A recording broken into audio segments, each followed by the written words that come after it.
Dementia Researcher with a blog and a rating.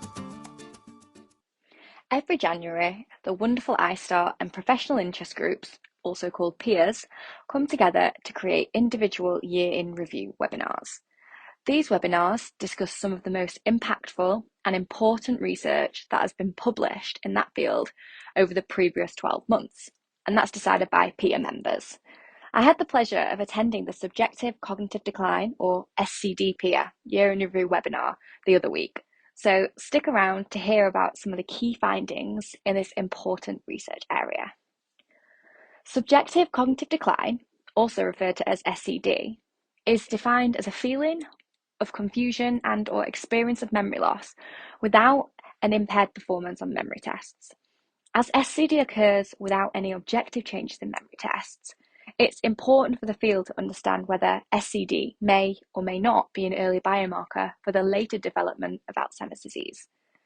The ISTAART Subjective Cognitive Decline PIA is a community of researchers, clinicians, and professionals who are all interested in some aspect of subjective cognitive decline. So before I highlight some of the take-home messages from the Year in Review webinar, I'd love to take the time to highlight the organisers, presenters, and panellists. The session was moderated by Elizabeth Kuhn. The speaker and presenter was LK Butterbrod, and the panellists were Sylvia Chapman, Catherine Gifford, David Moretti, and Michelle Nashini. LK gave a really interesting presentation, which gave an in-depth overview of some of the major studies in the field published in the last year, and I definitely learned a lot. The presentation was also followed by an insightful discussion with the panellists about some of the key take-home messages from the year, along with some overall issues the SCD field needs to address. There were a number of key messages in the Year in Review webinar, and sadly there won't be time for me to discuss all of them.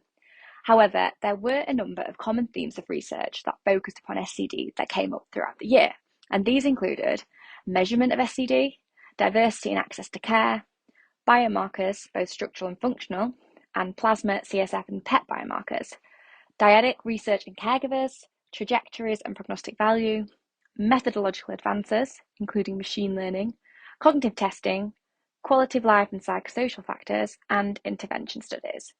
It was really hard to choose just a few, as all of the points that were made were really important, but I'll delve into a few highlights just below. So the Year in Review webinar highlighted the importance of harmonising a measurement of self-perceived cognitive function. Currently, there is no standardised measurement criteria for SCD, and different research groups may use different methods within their studies to measure SCD, which can obviously make comparisons across studies difficult. Therefore, many research groups are aiming to try and harmonise how SCD is measured. And one study conducted by Robin and colleagues used a number of international ageing studies to do this. The studies included used different measures of SCD, and the research group aimed to see if they could link specific items on self-report questionnaires across these studies. In total, around 40 different questionnaires to assess SCD were included in the study. The researchers found that they were able to link all the questionnaires. Furthermore, they found that a single factor structure was possible. And interestingly, they found that questionnaire items that had the largest influence on the measurement accuracy assessed general and specific memory problems, some features of executive function, attention, language, calculation, and visual spatial skills. And an important take-home from this study is that harmonisation of different measurement methods is possible, which is definitely a good thing. And the authors suggested that their future work could use the study's results to develop new questionnaires and establish associations with relevant outcomes of ageing.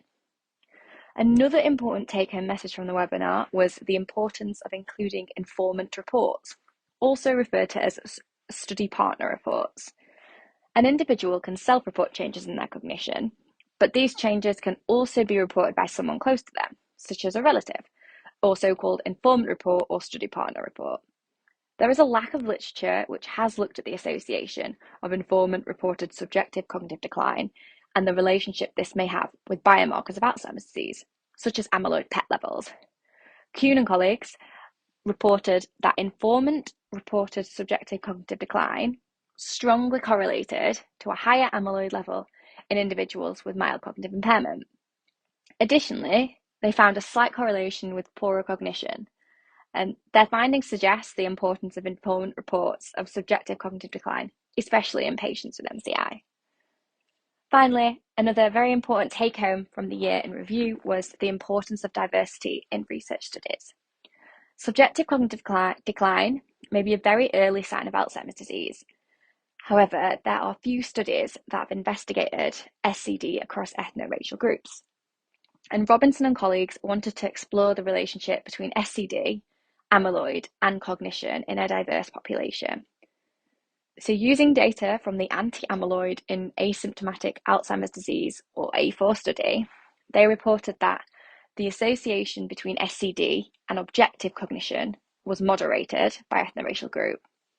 The association between SCD and amyloid was moderated by ethno-racial group, and that depression and anxiety were strong predictors of SCD in Black and Hispanic groups.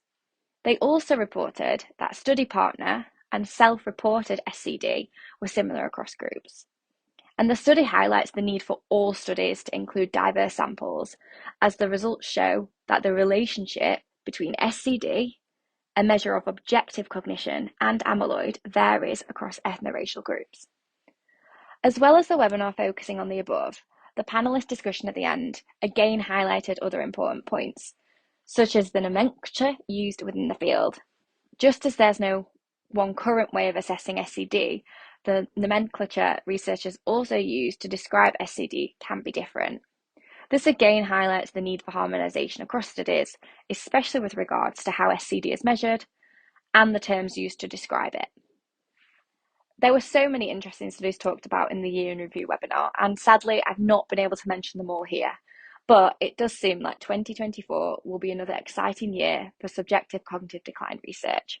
And don't forget that you can get involved in the SCD PIA by joining ISTAART, and you can also get access to previous webinars.